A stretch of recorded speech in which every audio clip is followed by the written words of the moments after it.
Hi again. It's Mike again, and we're getting good progress on the Anigrand Buran.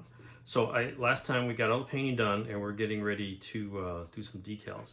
So this morning I spent an hour, maybe hour and a half, getting the decals on, and it's a pretty good start. There's some touch up to do, as you can see, but what I did is a combination of the kit decals, and I made a set of my own, if I can find what's left of them. Here we go. A sheet of basically a copy of the kit decals and some custom shapes I made for the windows, including the overhead windows and later on for the booster markings. So what we've got is the custom decals are the first ones I put on around the windows, and they came out kind of iffy because, again, they're printed on an inkjet, so they're gonna kind of be iffy. But I wanted to have some frames around them because it's very prominent in the photos, and I didn't want to try to paint them by hand.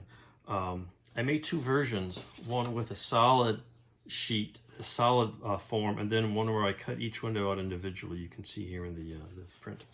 And so I wound up using the individual ones because I cut out the clear part, and I didn't want to have decal bubbles over the clear part. And so it's not too bad. I'm going to touch it up with some paint, and I think it'll be not too bad. Meanwhile, all the other ones, pretty much, where I wound up using the kit decals. I started out with these ones on the chines here to get that detailed tile pattern. And you never know what you're going to get with a kit decal, especially one from Anigrand. And so these decals turned out to be very brittle. They don't bend over the chines very well, so I actually just cut out and used, the edges to get that tile. And when you look at this in person, you can see, the decals are very shiny, and we got this flat black here. And so what I'm going to do is hit this as much as I can with by hand touch up with the same color paint I use for the black, and that's going to be the Model Air, my Gemini black, I call it, which is a actually this is not the one I use, so I grabbed the wrong bottle, but it's a Gemini black. It's a black gray.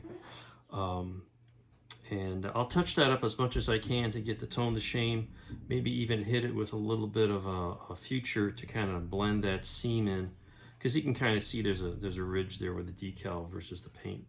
Touch that up, do the same thing again.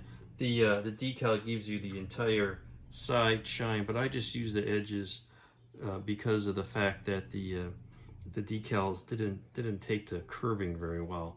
I did use them here in the front, and I'll be touching up the paint on that as well. So I've just hand brushed some future under the wing markings, and I'll hit the whole thing with a little bit of a flat coat when we're done. Then I've been working on painting the little thruster packs. I'll put those on separately. Paint those. It's interesting what to paint the engines with. You look at some pictures and you see it's just sort of a light gray tan on here.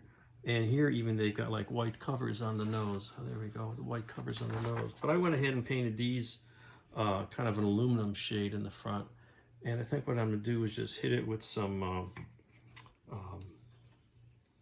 pin wash, Tamiya wash, and that'll darken that up without making it look too weird. So we're very close to wrapping this up. Pretty decent, happy with the results. Require a little touch up here and there, and then we'll put the engines and stuff on, and that'll be it. And then I think we're going to move on to the kit from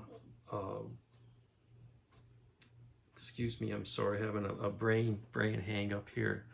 Newer, the kit, and it's just a resin orbiter. It's a very simple kit. Hopefully that'll go together quickly. It's going to be interesting to see how much putty that's going to take. And then we'll wrap it up with the ARC kit, and maybe by then I'll have replacement parts for the booster for this Anigrand kit.